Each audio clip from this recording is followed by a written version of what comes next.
तन दर सुखिया कोई न देखा, जो देखा सो दुखिया हो। उदय अस्त की बात करते हैं, मन सबका किया विवेका हो, सबका किया विवेका हो। कि जिन राजाओं को आप सुखी मानते हो, जिसका पूरी पृथ्वी पर शासन हो, उदय और अस्त का उसी के राज में हो रहा हो, कहते मैं उनसे भी मिल चुका हूं। उनको जो दुख है आप उससे परिचित नहीं। फिर क्या बताते हैं, भाई घाटे बाधे सब जग दुखिया, के गृहस्थी बैरागी हो। घाटे बाधे सब जग दुखिया, के गृहस्थी बैरागी हो। सुख देव ने दुख के डर से, गर्भ में माया त्यागी हो, गर्भ में माया त्यागी हो। तन दर सुखिया कोई न देखा, जो देखा सो दुखिया हो। उदय अस्त की बात करते हैं, मन सबका किया विवेका हो, सबका किया विवेका हो। जंगम दुखिया ये जोगी दुखिया, तपस्वी को दुख दूना हो। जंगम दुखिया ये योगी दुखिया, तपस्वी को दुख दूना हो। आशा तृष्णा सब में व्यापे, कोई महल न सुना हो, कोई महल न सुना हो। तन दर सुखिया कोई न देखा, जो देखा सो दुखिया हो। उदय अस्त की बात करते हैं, मन सबका किया विवेका हो, सबका किया विवेका हो। भाई साच कहूं तो ये जग ना माने, पर झूठ कही ना जाई हो। साच कहूं तो जग ना माने, पर झूठ कही ना जाई हो। ये ब्रह्मा विष्णु शिव जी दुखिया, जिनने ये राह चलाई हो, जिन ये राह चलाई हो। तन दर सुखिया कोई न देखा, जो देखा सो दुखिया हो।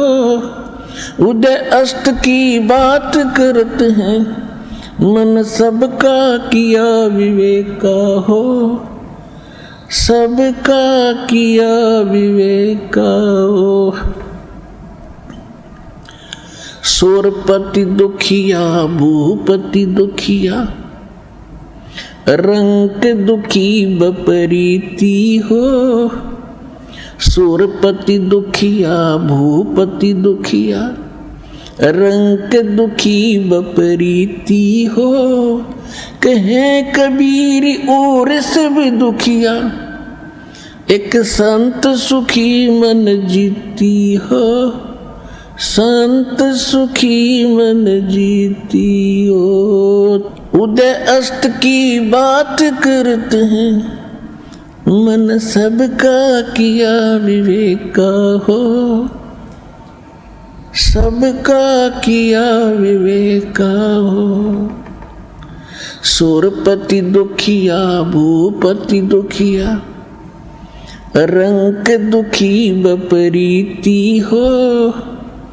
सुरपति दुखिया भूपति दुखिया, रंक दुखी बपरीती हो। कहें कबीर और सब दुखिया, एक संत सुखी मन जीती हो, संत सुखी मन जीती हो। तन दर सुखिया कोई न देखा, जो देखा सो दुखिया हो। उदय अस्त की बात करते हैं, मन सबका किया विवेक का हो, सबका किया विवेक को।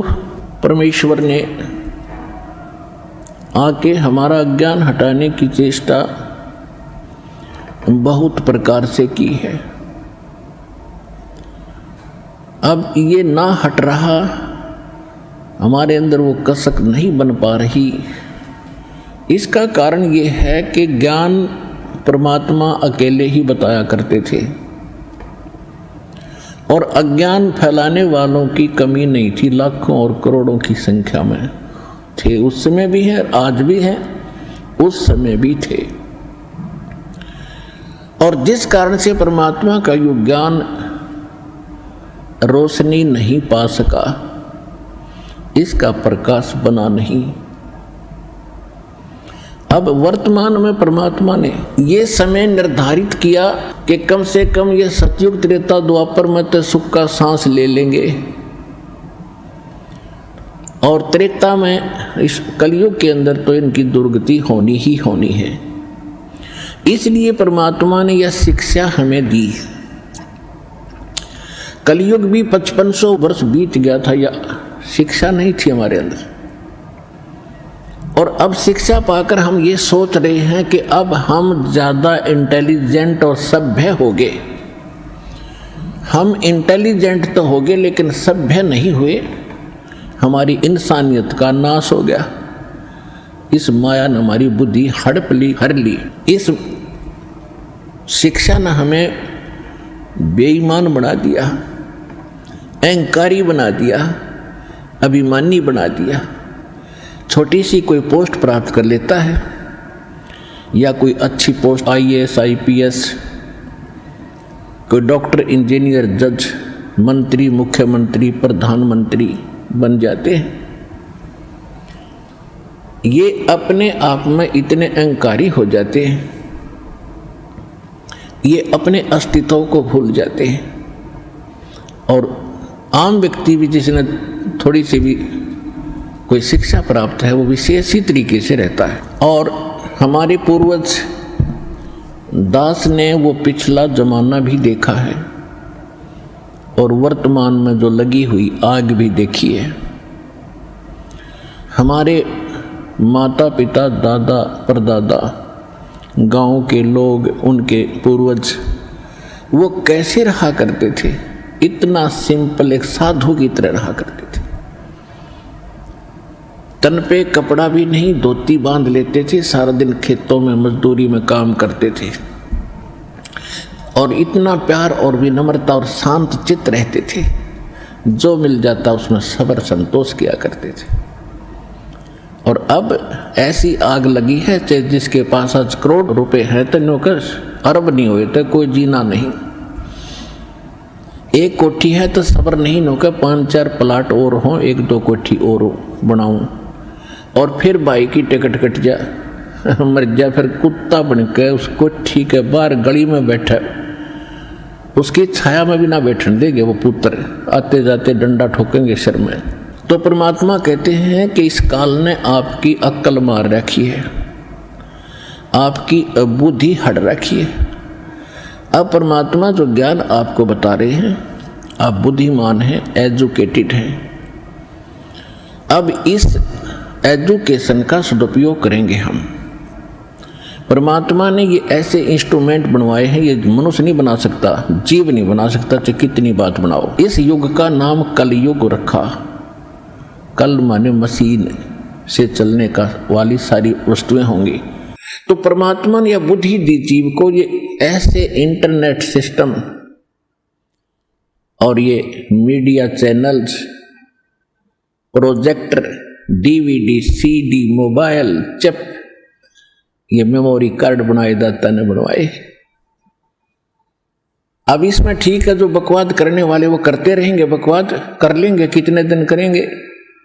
देखो पुण्यात्माओं, आज गाने सुनते हो आप या फिल्म देखते हो टीवी पर या मोबाइल में, या बकवाद देखते हैं, सुनते हैं किसी चुटकुले वगैरह, घर में एक दुर्घटना घट गया, आप सुनकर दिखाइए उसने, वह फिल्म का गाना सुनकर दिखाइए, फिर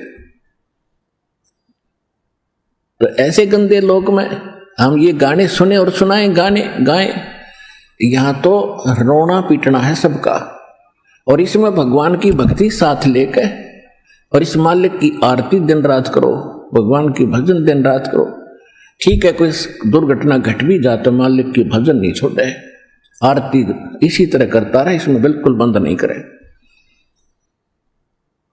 क्योंकि दुख हल्का भगवान ही कर सकता है, उसको रोते रोते भी मालिक ने याद करे। तो कहने का भाव यह है कि इस गंदे लोक में हम भूल जाते हैं, किसी के घटना घट गई, हम एक औपचारिकता करने जाते हैं वहां पर। अगर वो हमारे आया था और हम नहीं गए तो वो दुख मानेगा। बस वहां थोड़ी सी देर में पूछ लेते कैसे हुआ, क्या हुआ, बहुत बुरा हुआ, बाहर आते फिर वो सैर सपट्टे अपने जो के तो रहते। जिसके लागे सो तन जाने, और यह सब क्या लगेगी, किसी के पहले लग जाएगी, किसी के बाद में लगेगी। यहां तो कोई नहीं बचेगा इस मार से, काल के कोल्लू में सब पड़े हुए हैं। और एक दिन इसके पाठ के नीचे आपने आना पड़ेगा। परमात्मा कहते हैं चलती चक्की देख के और दिया कबीरा रो, और दो पाटन के बीच में साबत बचा ना कोई। चक्की के बीच में चक्की चल रही है पत्थर की, उसमें जा रही है, कहते दो पाटों के बीच में, इस काल और माया के बीच में आपको पीसा जा रहा है, इसमें साबित कोई नहीं बचेगा। फिर कहते हैं कि किले से लागा रहे ताका नाश न हो। हमने देखा कि हमारी माताएं हाथ से चक्की पीसा करती थी और उसमें एक किला होता था, किला बीच में एक ऐसे दोनों पाटों के बीच में सेंटर में पाट होते गोल गोल चक्कर पत्थर के, उसमें एक तो डंडा सा लगा होता था उसको घुमाने के लिए, और एक उनके सेंटर में एक सुराख सा होता था, उसमें एक लकड़ की ऐसे गोल सी लंबी लंबी सी एक लगी हुई थी गुटका सा, और उसके चारों तरफ उसके खाली स्थान होता था, उसको किला बोलते थे। अब जो कणक उस किले में पड़ गई वह तो ज्यों की त्यों रहती थी, उस पर उन दोनों पाटों का असर नहीं होता था, और जो उन दो पाटों के बीच में आगे वह सारी पीस दी जाती थी। तो यहां परमात्मा कहते हैं किले से लागा रहे ताका नाश ना हो। तो हम परमेश्वर कबीर जी के साथ लगेंगे, ये किला है इस काल के चक्की के बीच में, और जो परमात्मा के संपर्क में इसके निकट आ गया फिर काल के इस पत्थर यानी दोनों पाटों से बच गया। तो जो परमेश्वर कबीर जी की शरण में आप आगे तो आप उस काल के कोल्लू से, उस चक्कर से यानी पिसने से बच जाओगे। तो प्रसंग चला था कि हम परमात्मा कहते हैं झूठे सुख को सुख कह ये मान रहा मनबोध, ये सकल चबी ना काल का कुछ मुख में कुछ क्रोध। तो परमात्मा ने ये आग पहले नहीं लगने दी शिक्षा की, और कितना प्यार, कितनी अधीनी, कितनी विनम्रता। और जितने हम विनम्र होंगे, अधीन होंगे, अहंकार रहित होंगे, उतना भगवान हमारे निकट होगा। आदीनी के पास है ये पूर्ण ब्रह्म दयाल, मान बढ़ाई मारियो भाई बेअदबी सिरकाल।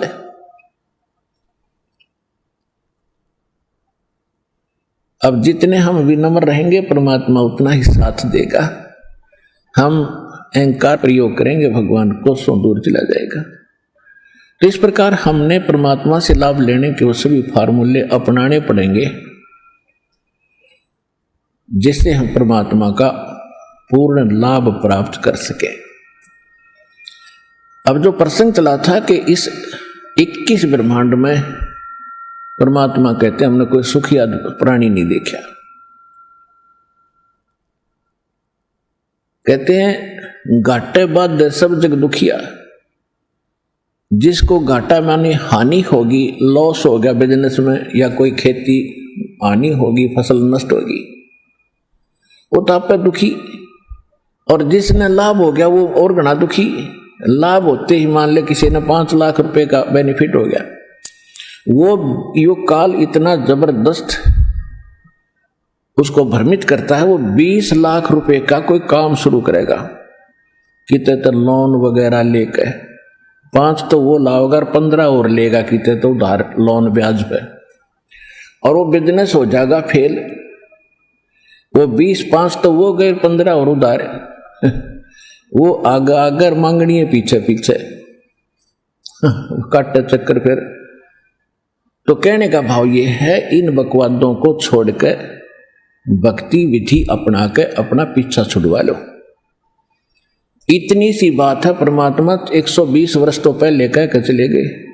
अब वो एक अपना एफिडेविट छोड़ गए, अपनी वाणी छोड़ गए भगवान विधान बना के। आज ये दास 20 वर्ष से ये दास लग रहा है इसी को समझाने और बताने के लिए।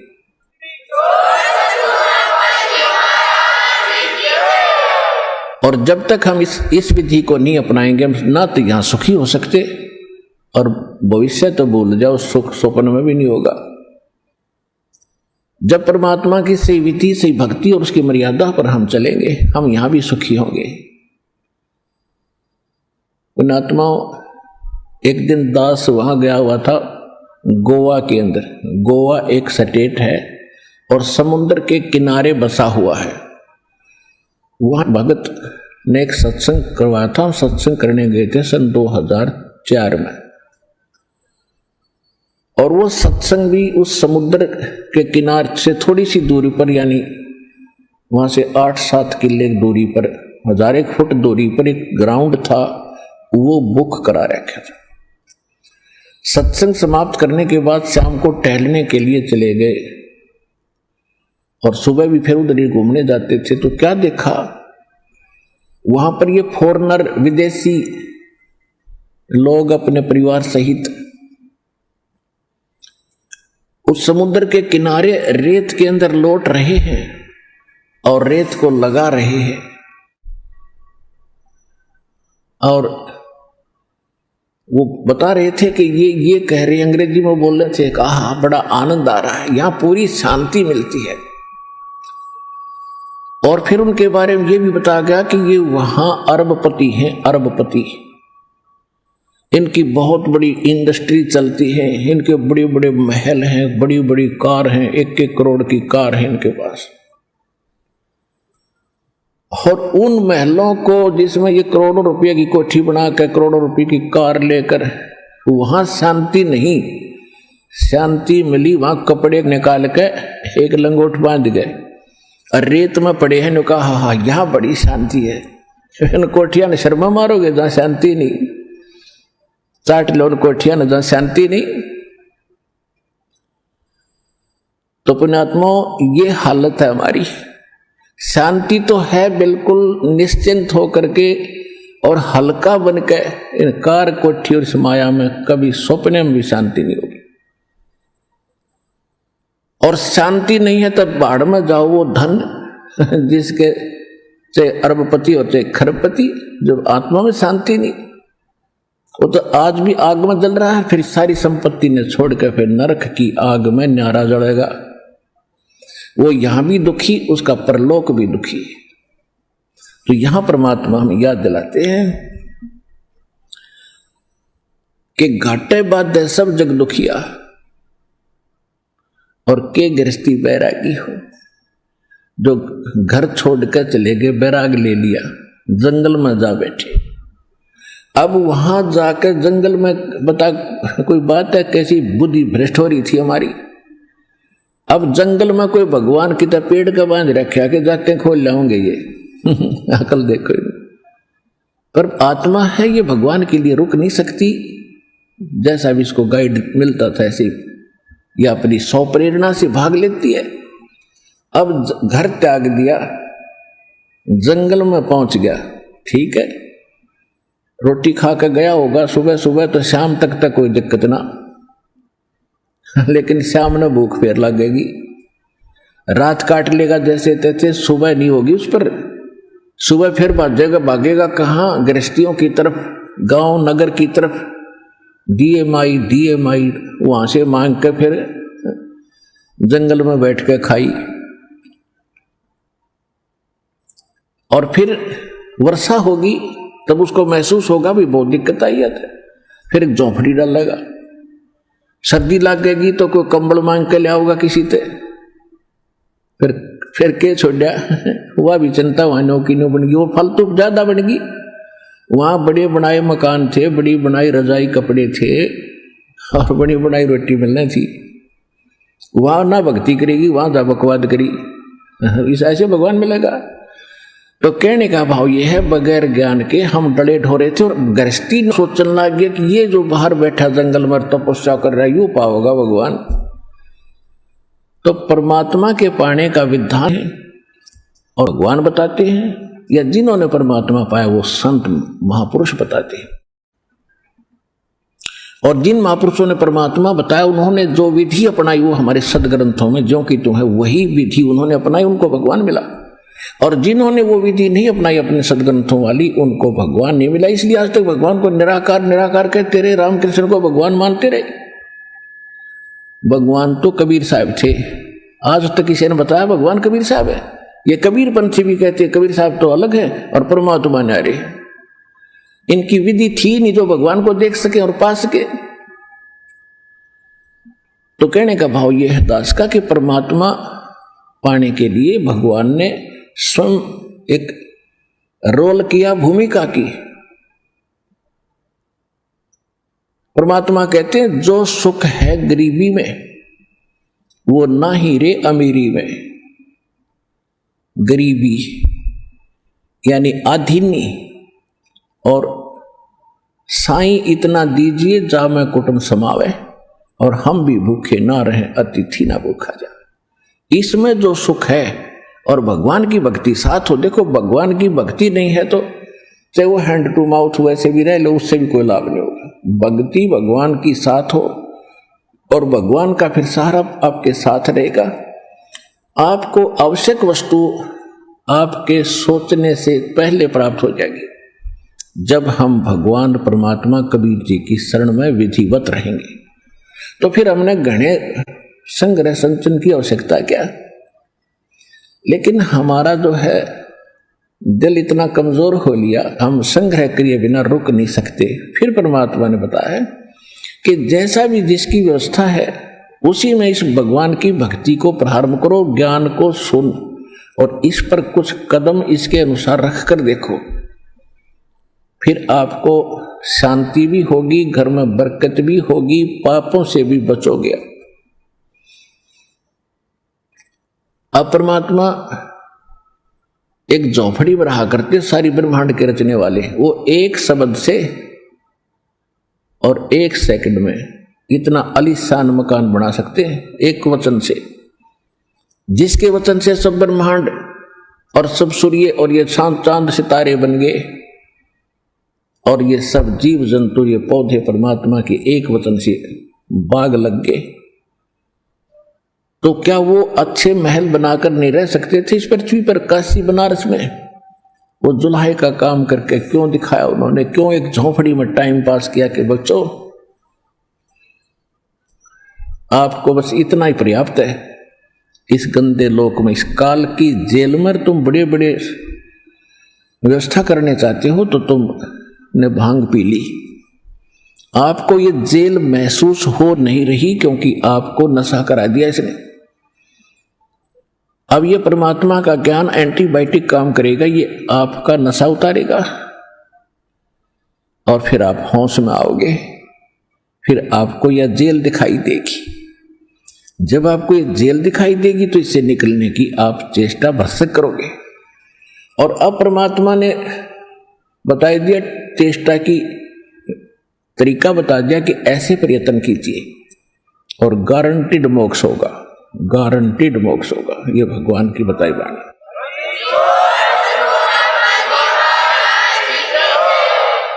तो क्या बताते हैं कि हम समझा करते जो जंगलों में चले गए और ढूंढने लगाकर आग अग्नि जलाकर बैठे हैं आसन पद्म लगाकर। गृहस्थी ये सोचा करते थे भगवान तो ऐसे मिलेगा। हम ऐसा नहीं कर सकते, हम बच्चे नहीं छोड़ सकते, ना इतना समय हम निकाल सकते। इसलिए हमने भगवान को खोजना बंद कर दिया। क्यों? इस तरह डले ढुए नहीं और भगवान मिले नहीं। फिर भी दुख होता था, अपनी छोटी मोटी क्रियाएं भगवान की करते ही रहते थे, क्योंकि आत्मा परमात्मा के बिना नहीं रह सकती। ये मन है, ये बकवाद करवाता है, इसके साथ इसका जोड़ा कर दिया काल ने कि इसको भ्रमित रख, इसको भयभीत रख, तेरा ये नुकसान हो जाएगा, ये नुकसान हो जाएगा। वहां सत्संग में गया तो यहां पीछे से हानि हो जाएगी। इसको ऐसा भयभीत करके वहीं बैठा लेता है, यहां नहीं आने देता, और वहां रहते रहते सारा परिवार का परिवार नष्ट हो जाता है।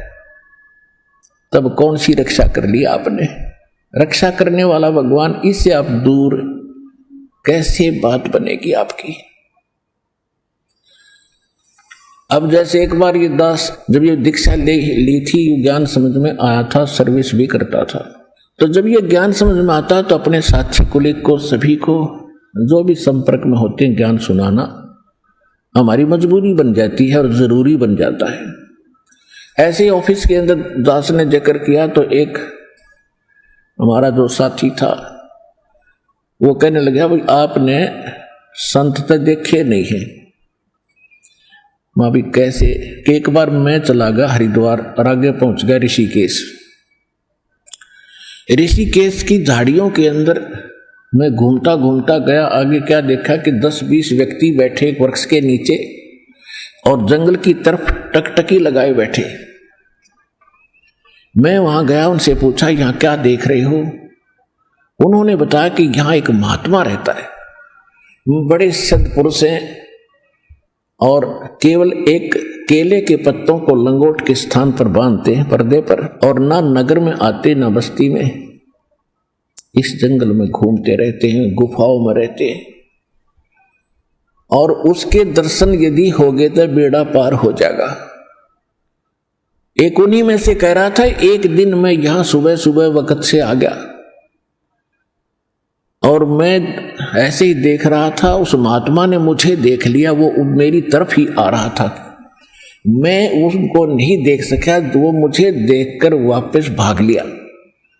मैंने उसकी पीठ देखी थी, जब चेहरा देख लेता था, दर्शन हो जाते थे, बेड़ा पार हो जाता। अब मुझे तो मालूम था, उनको आगे बात बढ़ाना मैंने उचित भी नहीं समझा। मैं भाई ठीक है, अब इतने रंगमर रंगे हमने कक्का पता नहीं। अब इसके विषय में सुख संवेद में क्या बताया है कि डंब करे डूंगर चढ़े। एक समय दास अपनी ड्यूटी पर जा रहा था मोटरसाइकिल पे, और उस समय क्या देखा कि एक ऊंचा सा स्थान था, गांव से बाहर ऊंचा टीला, ऊंची स्थान थली सी थी, उस पर 10-20 वृक्ष थे और नीचे एक तालाब था। वहां एक संत बैठा, साधु दोना लगा के, और कई भक्त उसके चारों तरफ गांव के लोग बैठे, कोई जा रहा था। तो हमने पूछा भी ये कौन है? कि बड़े पहुंचे महापुरुष बाबा तपस्या कर रहा है, और दूर तक दिखा साफ हो बैठा। मां भी ठीक है, तब तक हमने नाम लिया नहीं था। अब नाम लेने के बाद परमात्मा के ज्ञान के प्रकाश में दिखाई दिया, वो तो डले डोए था, पशु था। क्या बताते हैं कि डंब करें, पाखंड करें, दंब माने पाखंड, डंब करें डूंगर चढ़े, डूंगर माने ऊंचे स्थान पर बैठेंगे न सब न दिखूं, तपस्या कर रहा हूं। डंब करें डूंगर चढ़े, अंतर झीनी झूल, और जग जाने यो भक्ति करे, यो बोवे सूल बबूल। जो साधना ये संत ऋषि महात्मा, हम जिनको महात्मा मानना करते, जो ये साधना भक्ति कर रहे हैं, कोई है प्रमाण किसी संत ग्रंथ में या किसी महापुरुष ने किया जिसने भगवान मिले, जिसमें आदरणीय गरीबदास साहिब जी, आदरणीय नानक साहिब जी, आदरणीय दादू साहिब जी, आदरणीय गीसा साहिब जी, आदरणीय मुलुकदास साहिब जी, आदरणीय धर्मदास साहिब जी, ये पहुंचे संत थे, परमात्मा पाया था इन्होंने किए कभी ऐसे साधनाएं। और ब्रह्मा विष्णु महेश तीनों गृहस्थी, और इनको पाने के लिए जंगल में लंगोट बांध के बैठे ब्रह्मचारी बन के। हद होगी, हमारी बुद्धि का पत्थर पड़ गए थे, कभी ज्ञान नाम की चीज नहीं थी हमारे पास। अब क्या बताते हैं कि डंब करें डूंगर चढ़े अंतर झीनी झूल, और जग जाने यो भक्ति करे यो बो वसूल बबूल। अब ये तो ड्रामा करते हैं कलयुग के जो कर रहे हैं। सुबह जैसे गर्मियों के दिनों में 40 दिन तक 5 धोने लगाकर बीच में बैठ गया, 40 दिन में होगी अमर काया, वाह भाई वाह। या फिर झरना बैठ गए, कहते ये तो है एक ड्रामाबाजी। और पहले ऋषि महर्षि तन मन धन से भक्ति करते थे, हजारों वर्षों तक उनकी लंबी आयु होती थी, तपस्याएं करते थे, उनको कुछ नहीं मिला, क्योंकि ये परमात्मा प्राप्ति का साधन ही नहीं है। इससे क्या होता, तप से राज मिलता है, तप से राज मदमानम, और जन्म तीसरे शुक्र सवानम। जैसे सदग्रंथों में भी लिखा है, तपेश्वरी सो राजेश्वरी, राजेश्वरी सो नरकेश्वरी। तपेश्वरी, तपेश्वर यानी तपस्वियों में सबसे श्रेष्ठ, घना तपस्या करने वाला। वो राजेश्वरी, वो राजाओं में सबसे ज्यादा ताकतवर और धर्मान राजा होगा, और जितना ज्यादा अक्षेत्र जिसके पास होगा वो ताकतवर माना जाता है। राजेश्वरी सो नरकेश्वरी, इतना ही नरक उसने घना मिलेगा, वो नरक में भी सबसे आगे पड़ा पाओगा, सबसे ज्यादा समय तक रहेगा, वहां भी नरकेश्वरी होगा वो। तप से राज, सूक्ष्म वेद में लिखा, तप से राज और राज मदमानम, और जन्म तीसरे वो शुक्र सवानम। तब से राजा बनेगा, राजा में अभिमान होता है, वो उल्टे कर्म करते पीछा नहीं देखता। अपने राज्य के विस्तार के लिए, अपनी प्रभुता बनाने के लिए दूसरे राजाओं पर चढ़ाई कर लेते, उनके राज्य को हड़प करने के लिए, और ना जाने कितने नौजवान बच्चों को मरवा देते, सैनिकों को। और फिर आप कहां गए, कहां उनके राज आज गधे बनकर घूम रहे, वो कुत्ते गधे सूअर की योनि में राजा लोग। ये अनमोल मनुष्य जीवन ये डले डौण के लिए नहीं मिला था, ये बकवादों के लिए प्राप्त नहीं हुआ था। ज्ञान ना होने से हम इस काम लाग गए, भगवान तो मिला ही नहीं। जब भगवान नहीं मिला तो फिर बकवादों में लगेगा। जैसे गाय के बच्चे को जब वो माँ का दूध पी रहा होता है तो क्या करता है धनी, उसको माँ का स्तन छुटवा के अपने हाथ की उंगली दे देता है 2 मुख में, और वो थोड़ी देर तो उसको ऐसे ऐसे मारता चूसता रहता है जैसे दूध होगा इसमें। वो उसको धीरे धीरे ले जाकर खुट्टे तो बांध देता है रस्से ते, और वो थोड़ी देर तो उसको चूसता फिर वो छोड़ देता है कि उसमें तो वो आनंद आ ही नहीं रहा जो माँ के स्तन में था। फिर वो क्या करता, या तो ऐसे ऐसे करता, या फिर उसमें द्वार का शर मारने लग जाएगा या कूदने लग जाएगा। यानी जब उसको आनंद आ रहा था तब तो निश्चिंत वो आनंद ले रहा था, और जब वो छूट गया तो आनंद जिसको उसने उंगलियों को सतन मान कर थोड़ी देर तक चूसा वो छोड़ दिया, क्योंकि उसमें वो आनंद नहीं। फिर लगा टक्कर मारने द्वारों का। तो हमारे साथ वो बन गई। हम पहले तो भगवान की तरफ लगते हैं, भगवान को पाएंगे चाहे कुछ भी हो जाए, घर भी त्याग देते हैं, लेकिन वो वस्तु नहीं मिली हमें जिससे भगवान का आनंद मिले। हमने ये नकली साधनाएं तो मुंह में उंगली दे रखी थी, या कितनी देर आनंद देगी। अंत में इसको छोड़कर हम फिर बकवादा बढ़ गए, सिद्धियां प्राप्त कर ली, एक दूसरे पर प्रभु पा के, फिर पता नहीं क्या क्या उद्मस्तारण लाग गए, सब कोठी बनाने पर लाग गए। फिर वो भूल गए सारा साधन, क्यों भगवान मिल नहीं रहा, क्योंकि हमने सतन नहीं मिला माँ का, हम उंगलियां घूम लिए फिरे थे। तो जितनी साधना है इस दास के अतिरिक्त तो साधना दास बताता है, ये सारे ऐसे ही मुंह में उंगली दे रखी इन संतों ने, इनको मूर्ख बनाने के लिए श्रद्धालुओं को। ये कभी वो आनंद प्राप्त नहीं कर सकते, यानी मोक्ष प्राप्ति कभी नहीं हो सकती। वो यहां होगी सतलोक आश्रम बरवाला जिला हिसार में, इस दास से भक्ति विधि प्राप्त करके।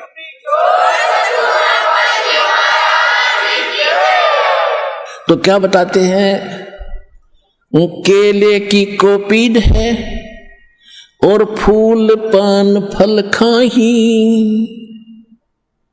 नरक का मुख नहीं देखते, वो बस्ती निकट ना जाही। वो जंगल के रोज हैं जो मनुष्यों बिद के जाही।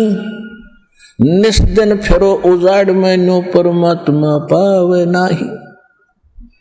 कितना सिंपल कैसे बता दिया कि केले की कोपीन कोई संत बांध रहा है, यानी केले का पत्ता पर्दे पर बांध रखा, वस्त्र नहीं पहन रखे, और पत्ते फूल फल खाके और जंगल में रहता है और बस्ती के निकट भी नहीं जाता, आदमी का मुख भी नहीं देखता, उनसे दूर भाग जाता है। जैसे कहते हैं केले की कोपीन है जो फूल पत्ते फल खाही और नरक का मुख नहीं देखते। उस संत के बारे में वो यही बता रहा था कि वो आदमी के दर्शन नहीं करता, ना दर्शन देता। नरक का मुख नहीं देखते, जो बस्ती निकट ना जाही, वो तो जंगल के रोज हैं। ये नील गाय है, वह धके खान दिया अंडे सारे दिन नील गाय उन्हें मिल गया भगवान।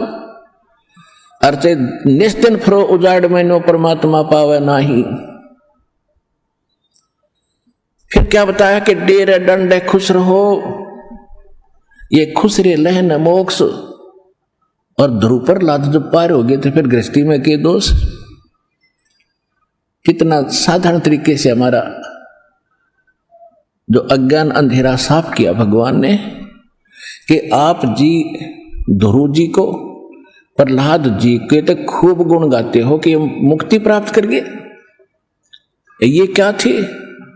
ध्रुव 5 वर्ष की उम्र में घर छोड़ गया था और इसने परमात्मा मिल गए जो इन्होंने, क्योंकि ये पिछले ही, अब ध्रुव को तो मिल गए और लाखों वर्ष बैठिए उन्हें ना मिले। कहने का भाव ये है कि पिछले जन्म जन्मांतर से कोई साधना करता हुआ आ रहा था और उस साधना के कारण कौन मिला इसको? विष्णु आ गया। और विष्णु से इसने क्या मांगा? मुझे अटल राज दे दो। तो इसने राज दे दिया क्योंकि इसका वर्क डन मिल गया। मोक्ष नहीं हुआ, भगवान से दौरे बैठा रहा जब तक सतलोक नहीं जाएंगे इतना उस भगवान के मिलने का लाभ क्या हुआ? 120 वर्ष परमात्मा यहां रहे, काशी में ना जाने कितना देखे।